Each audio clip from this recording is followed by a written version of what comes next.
Okay, thanks everyone for coming. I'll kind of swivel between sentences so I'm not being rude to one part of the room. So, yeah, just arrived back yesterday, and to be honest, part of the reason I went is because reading about Brazil probably a month before the election took place, you start to realise that what's happening there is a concentration of all of the major issues of authoritarianism, democracy, the attacks of the far right, which I'll talk about, but also neoliberalism. We have to remember that the neoliberals, not just in Brazil, but internationally, backed Bolsonaro, and also of the climate and of the environment, where the Amazon now will be, new tracts of it will be opened up to the multinationals for exploitation, and indigenous areas which were previously protected will now be opened up to mining. And by the way, these areas will be cleared with force if need be. In fact, there's already one indigenous village which has been completely ruined and wrecked, and that came just before the election of Bolsonaro on the day of the election itself. So, because it is a concentration of all of these fronts, we have a lot to learn from Brazil and the processes which are going on there, because it's not just a question for people in Brazil, it's a question that we face internationally. And second of all, that the political struggle that people are taking part in now and have been taking part in over recent months is one of those where the question of international solidarity becomes concrete. It's not really an option, it's a necessity. And when I was speaking to people there, spoke to a whole range of activists involved in different organisations. So I spoke to people in the Workers' Party, also in PSOL, which is the Party for Socialism and Liberation. I spoke to people from the various social movements. And every time you speak to individuals, the question of international solidarity comes up for a very important reason. That the morale of the movement is precious. They're in a very, very difficult situation. It's going to become more difficult as Bolsonaro is inaugurated, which will be in a couple of months' time. And so even simple gestures of solidarity are very important because they need to feel that they're not just part of this struggle in Brazil, but there are people across the world who are with them. Walking around Rio the day before the election, if I had just been dropped there from a spaceship, I would have imagined that Haddad would win the election. Because the only visible campaign was the Haddad campaign. The only posters that I saw, graffiti, any sense of there being a movement, was from the Haddad campaign. However, this is partly explained because Bolsonaro's campaign was almost exclusively run on social media. And you had millions and millions of dollars being pumped in to pay marketing companies to send tens of millions of messages to WhatsApp, which is the most used social media platform in Brazil. And so propaganda was going straight into people's phones. And at the same time, there was a big, what we would call a quiet vote. Lots of people who voted for Bolsonaro, but who were not vocal about their support for Bolsonaro, in part because of some of the horrendous things that Bolsonaro has said in the past, which I'm assuming people here will have some knowledge of. But his remarks about torture, for example, his support for the military dictatorship, he said to a woman in a debate in the Brazilian Congress that she didn't deserve to be raped.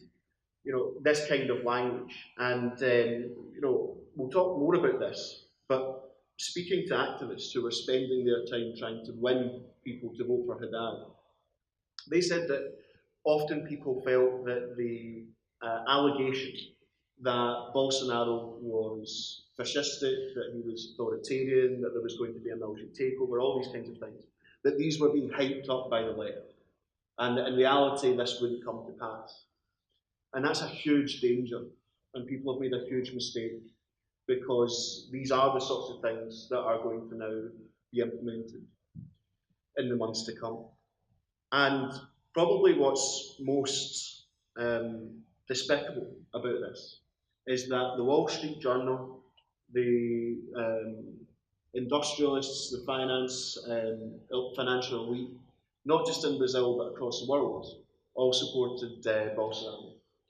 And here there's a kind of contradiction, which again we'll get into, that despite Bolsonaro running a very nationalist campaign based on national pride, national identity, patriotism, and so on, Brazilian sovereignty will be worse off as a result of his election victory, because it's going to clear the way for the multinationals, for the corporation, and for international capital to basically hold Brazil to ransom. So even the menial reforms, I say menial, but even the impactful reforms that the Workers' Party made when they were in power will be rolled back, things will be open to privatisation, there will be attacks on civil rights, on workers' rights, and so on. And this, of course, all suits neoliberalism. Probably as well, just to say as part of the opening comments, you know, we take part in political struggles. Lots of people in this audience probably have been activists. And it really hits home when you hear the kind of personal stories of what people are going through in Brazil. And it makes you think about the value of activism, actually. I was speaking to a young gay couple who were telling me that they're scared to walk down the street holding hands, that they are unable to attend gay nightclubs because their families are worried about them, that some person might just run in with a gun one day. And that's all contextualised by the Bolsonaro campaign. So when we talk about the far right in Europe, a big gateway into the far right in Europe is Islamophobia and the demonisation of Muslims, or is immigration and refugee issues. In Brazil, this is slightly different, because the question of Islamophobia is nowhere near as intense, nor in fact is it on the question of immigration. But one of the key wedges that the Bolsonaro campaign constructed was the notion that Haddad and that the left, in broad terms, wanted to make Brazilian children gay by various educational programs in the schools. And this was, as I say, a gateway that opened up all kinds of attacks on the left, what they call cultural Marxism, which, if you've never heard the term before, is something that's used by the far right across the world in relation to the left. So communities there are under real threat, they're under substantial strain, and as well as the demonstrations that have taken place, there's also been a lot of detailed work where communities are meeting up, activist groups are meeting up to discuss self-protection. I'm not talking about self-defence in terms of physically, I'm talking about making sure that there are support networks so that they can sustain themselves and so that they can defend themselves. I'll end those opening comments with that to give some kind of overview, but there are some detailed areas which we'll get into, and then we'll have open discussion. And when it comes to the open discussion, not just questions to me, but just amongst us all, have a discussion as well. And also, if there are people from Brazil here who have got experiences or thoughts that they would like to reflect in the meeting, it would be good. It would be good to hear from you as well. Thank you, Shafi. You talked a little bit there about the use of WhatsApp and social media in terms of spreading fake news and propaganda and anti-left propaganda. I mean, that's something that we've seen across the world in different movements. How kind of able were the left to make use of social media and WhatsApp for their own ends and for spreading their message in the election campaign? Was it something that was completely dominated by the right, or was it something that the left were using as well? So the social media element of this is important, but at the same time, we have to not reduce what's happening in the world to effective use of social media. So it's not just because they can utilise WhatsApp or Facebook or Twitter that they manage to win elections. There are much deeper social processes at work. However, when it comes to social media, just to give one example, Bolsonaro has 7.5 million likes on his Facebook page. Haddad had 1.5 million. What it comes down to is two things. First is money. During the election campaign, it was discovered that there was a network of millionaires in Brazil who were piling cash into the social media campaign for Bolsonaro. So they were paying these marketing companies millions and millions of dollars to access people's phones directly. They were using not just the essential campaigning social media, but there was a whole array of far-right social media outfits, one of which, one of the most important ones, was essentially founded and financed by the Koch brothers in America. I don't know if people have heard of the Koch brothers here before, but they are vicious right-wing financial elite who are funding this sort of stuff. And the second element of it was that the propaganda that they used was Facebook and Twitter, but when it comes to the images that they're using, they're basically all doctored and photoshopped. So they'll take an image of some left-wing figure, attribute a quote to this individual, which has never been said, and send it to millions of people's phones. What this does is it bludgeons political debate in the country. It's very difficult to respond because people's ideas are being contaminated by basically lies and falsehoods. So that immediately alters the political debate, and it immediately puts the left on the back foot, because the left have to respond to a lie. And while they're doing that, Bolsonaro is putting forward an economic programme which is backed by the commanding heights of the Brazilian economy, of the corporations, the banks, and so on. And so people feel that that's who they should back. I should just say as well, in relation to this, that you look at the breakdown of the vote, you find some quite staggering things. So around 30% of those who voted for either candidate are from the LGBT community, for example. In fact, in Sao Paulo, where I went for the majority of the time, the owner of a gay hotel there was a public supporter of Bolsonaro. And here the question of identity is thrown up, but also the question of capitalism. Because he saw it as a way to make money, he saw it as a way to shore up the economy for his own ends. And the way that one activist put it to me, and I'll just end on this, was that the Workers' Party, it's true, lifted millions of people out of poverty. They implemented a whole range of educational reforms and so on. But class consciousness didn't rise at the same time. And so actually, even people who were directly in receipt of help from the Workers' Party, whose lives had been improved, still voted, some of them, for Bolsonaro, because they found themselves in a new social and class context and voted accordingly. So it's a very complicated picture, and in a bit I'll talk about race as well, because I discovered that in Brazil race is a very complicated question as well, and that also was mirrored in how people voted. Just to talk about the reasons why people voted the way they did then. Bolsonaro ran as an anti-establishment candidate.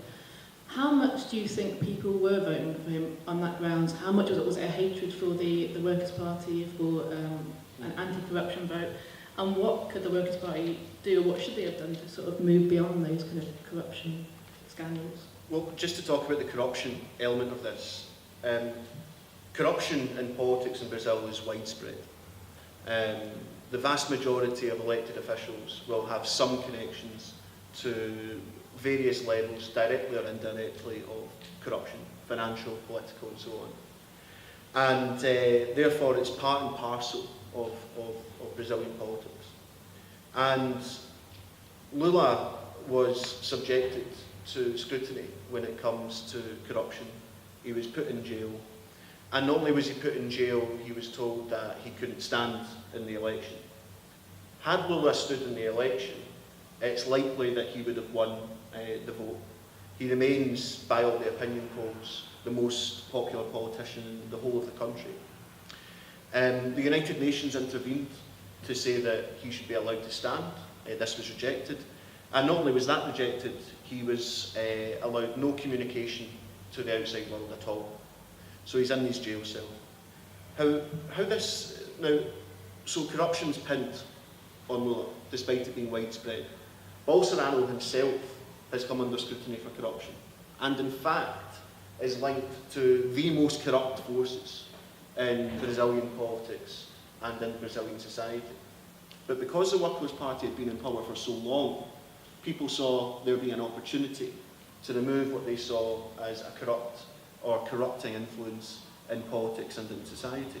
Unfortunately, they've elected someone who is far more corrupt and whose views are far more damaging to the prospects of Brazilians. But in that, there's a contradiction. Because speaking to activists there, I asked about Bolsonaro voters. And what they tell you is that lots of people that they speak to are concerned about things like security, about crime. And they see Bolsonaro as someone who can deal with these kinds of issues. Now, the reality is that his policy to deal with crime is to inject more guns into the society. The Workers' Party actually have a good policy on how they might address it, root it in poverty, alienation, and so on. But what they say is that just because someone votes Bolsonaro doesn't mean that they are automatically a fascist. That it's much more complicated and complex, but that people have been hoodwinked into backing Bolsonaro as a result of the corruption charges posed against the Workers' Party. So his main planks when it comes to the campaign for Bolsonaro was corruption, cleaning up Brazilian politics, was on security and crime, where he argues that people should be armed and so on, and on this propaganda war against the left, more generally and often in cultural terms, which is why he was so viscerally homophobic during the campaign, so viscerally anti-LGBT, using the propaganda of turning school kids gay and all this sort of thing, right? So those are, to me anyway, and maybe people here who are also informed can speak more about this, but to me they were the key elements of the campaign. On violence then, I mean, Brazil is obviously a huge problem in Brazil, with there being 63,000 murders last year and 60,000 cases of rape, which is with obviously the real figure expected to be much higher. Some have accused the left of abandoning these issues for fear of being kind of tagged as reactionaries. Did moving out of this space leave an open goal for Bolsonaro, who was able to woo the voters with promises of decorating police who killed more people? And you mentioned the Workers' Party had some policies on that. What would they have done to address these issues, and what could the left do to win back votes around this issue? Yeah, so crime, obviously, and violent crime is a huge issue. I have to say, just as an aside, before going to Rio, I obviously read a lot about, don't take risks and, look out for yourself and all the rest of it. And I respected that completely and didn't take any unnecessary risks. However, I would also say that I felt very safe, and that the people of Rio who I spoke to, not just activists, but people in shops or looking for directions or whatever else, that everyone couldn't have been more helpful, and I felt that it was a very friendly place. And the reason I say that is because often places can get tagged with, this is the most violent place in the world, the murder capital and all the rest of it. And sometimes I think that obscures a deeper reality, which is that actually most people there are people like us, are good people and who want just decent things for their lives. So Bolsonaro, with the backing of the military, is putting forward a position that basically says no tolerance. He's got this idea that if a police officer is wearing a uniform, that basically they're untouchable, that they can shoot and kill without any recourse. A young woman I spoke to told me that she's worried about what the police would do to her now, because they have this immunity. And the social and the political psychology, ideology of the police force is right-wing and is far right. I'll talk about Marielle Franco in particular, but this is a left-wing councillor who was shot dead. The police don't want to know. And so that's the kind of situation that we're in. So it's not just a case of saying we're going to give more resources to the police and then that solves the problem of crime. That's not going to work. Equally, what's not going to work is the Bolsonaro policy, which is just to arm everyone. This is going to make things more unsafe and more unstable. But people look towards Bolsonaro simply because of the backing of the military, of the backing of the elites in society, of the backing of those disciplining forces. And so this construction of the left as an ill-disciplined force which is seeking to, through its progressive menu of progressive ideas, to destabilise the fabric of Brazilian society, was seen as a threat and was hyped up as a threat. This is where, you know, the homophobia stuff, the racism stuff all comes in. They basically assume that, or assert that the left is the cause of social fragmentation, is the cause of that sense of there being a loss of quote-unquote traditional values which hold society together, the family and so on. And this is why he has a big part of his campaign was against feminism, against feminist movements and so on, because again these are depicted as these people are the cause, these movements are the cause of social decay, when actually it's these movements who are trying to rebuild solidarity, community and so on. And yeah, we touched a little bit on some of the things he said about people in the LGBT community and about women and other minorities. I mean, when you spoke to people from these minorities, whether it was racial, whether it was people in LGBT, or women and feminists, how are they feeling about their future in Brazil? I mean, not good, to be honest. I mean, it's not my job to reflect anything other than the truth. And the truth of the matter is that if you're in the LGBT community, then, you know, you feel under threat.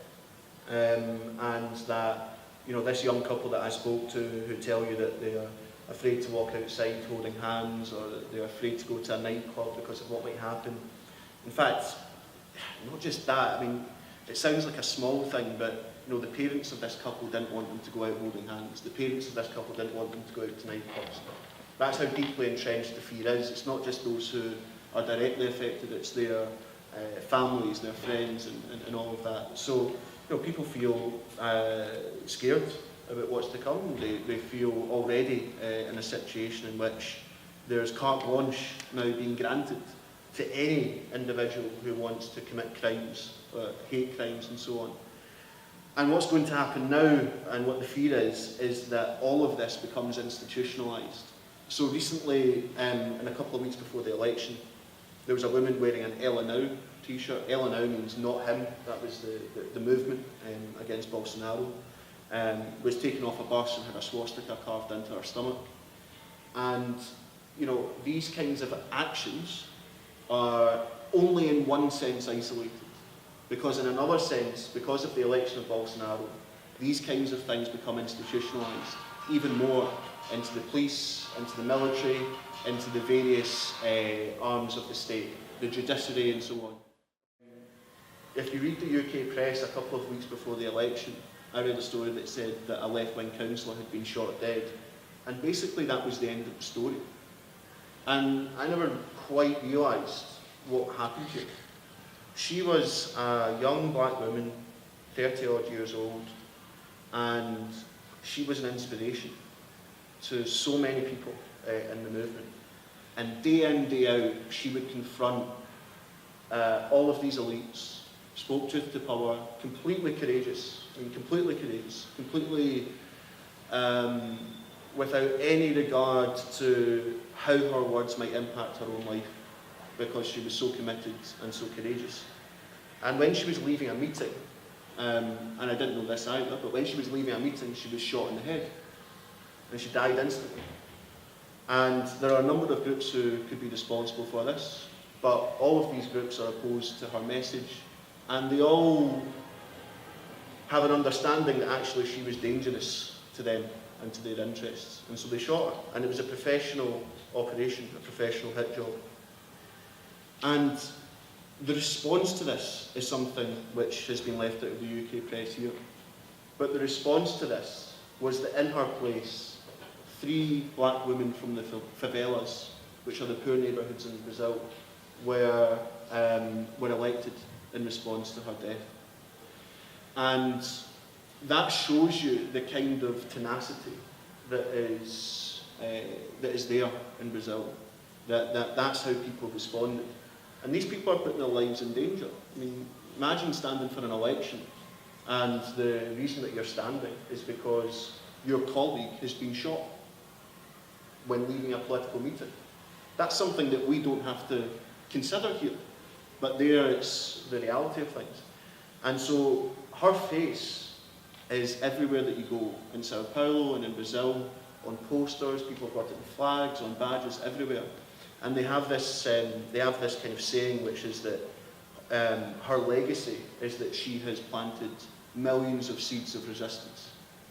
So that one example tells you a lot about the spirit of the movement in Brazil. It's completely courageous, but it's also mobilised. It's not one which is paralysed into fear very easily. And from that there is a certain hope that we can draw. And I certainly experienced that on the demonstration in Sao Paulo, I just mentioned very quickly. 2 days after the election, you saw in the video, there were demonstrations in cities across Brazil, and I went along to the one in Sao Paulo, and the energy on the demonstration was, to be honest with you, I've only experienced it once or twice before, but the energy on this demonstration was palpable.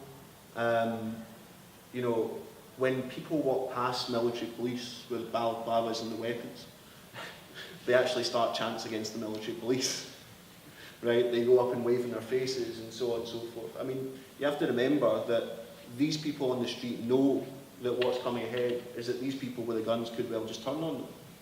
And so that spirit and that energy is something which I think shows that there's a level of resistance that's going to emerge. But again, the resistance there has to be met with international solidarity, because every time they resist and there's a violent physical backlash, if no one is exposing this on the international stage, if they feel like no one outside of Brazil is looking at this situation, then the morale will completely crash. So it's not an abstract question, the notion of international solidarity. It's a really vital one, and it has real world consequences. Now, I actually think that's an empowering thing. I actually think that is I think that gives us this idea that our activism is actually going to make an impact. You know, often when you're involved in politics, you feel to yourself, am I really making an impact? Is our movement really making an impact? Well, here is one case where you can be absolutely sure, no matter what part you're from, no matter what your views on a range of issues might be, if you want to stand for people in Brazil, then your actions can have real life positive consequences. And just keeping with the kind of subject of activism there, and also going back to the environment, which you touched on a little bit in your intro. Obviously, there's lots of concerns about Bolsonaro talking about withdrawing from the Paris Climate Agreement, and his plans to merge environment and agricultural ministries alarmed a lot of people. What role do activists have on the ground to kind of stand against this, and what power do they wield when they try and do so? So I'll just be quite short on this so that we can get into discussion and stuff. But the most dangerous place to be an environmental activist in the world happens to be the same place where the rainforest is, the lungs of the earth. Okay, that tells you everything you need to know about how the system works. I had in my head, actually, there's been recent protests about environmental pollution and so on in Basra, in Iraq, where the rivers there, where the water supply, where everything has been completely polluted. Sewage systems have completely broke down, electricity supply is gone, and they're sitting on top of some of the largest oil resources in the planet. You look at Africa, the richest continent in terms of resources and natural resources, and yet experiences some of the world's worst poverty. These contradictions are not by chance, not by nature, but by design. And so when it comes to the question of the environment, people talk about the Paris Agreement and all the rest of it. Look, let's be clear about this. The Paris Agreement is the most limited form of intervention that we could possibly have when it comes to the climate catastrophe that is upon the earth. I mean, the Paris Agreement will not really make much of an impact. So that's what we're dealing with, because we're going in back, we're reversing from even that low bar.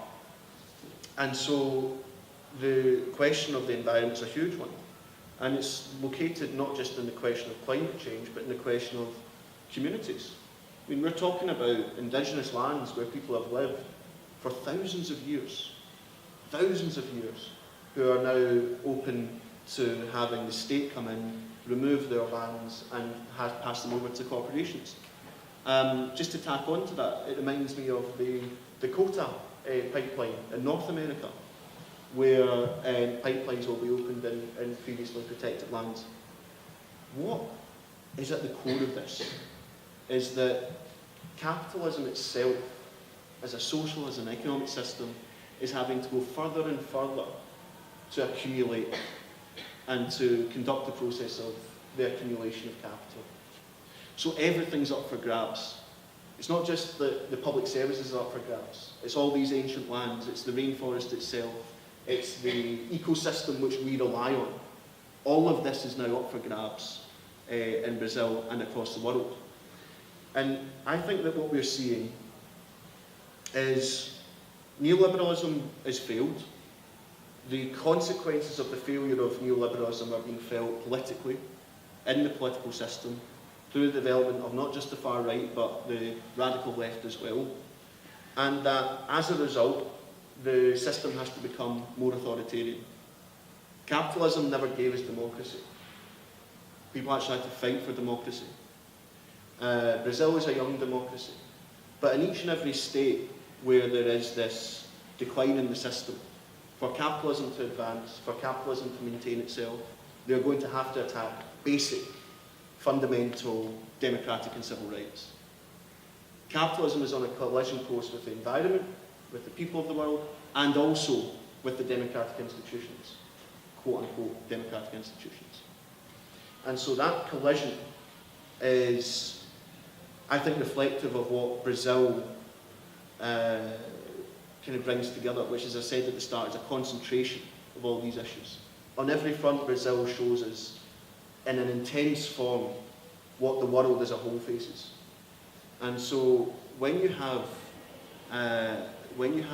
neoliberals who make the claim to be progressive and all that sort of thing, at the end of the day, they are going to back these attacks on democracy, these attacks on civil rights. And just to conclude about how this all connects, let me put it like this.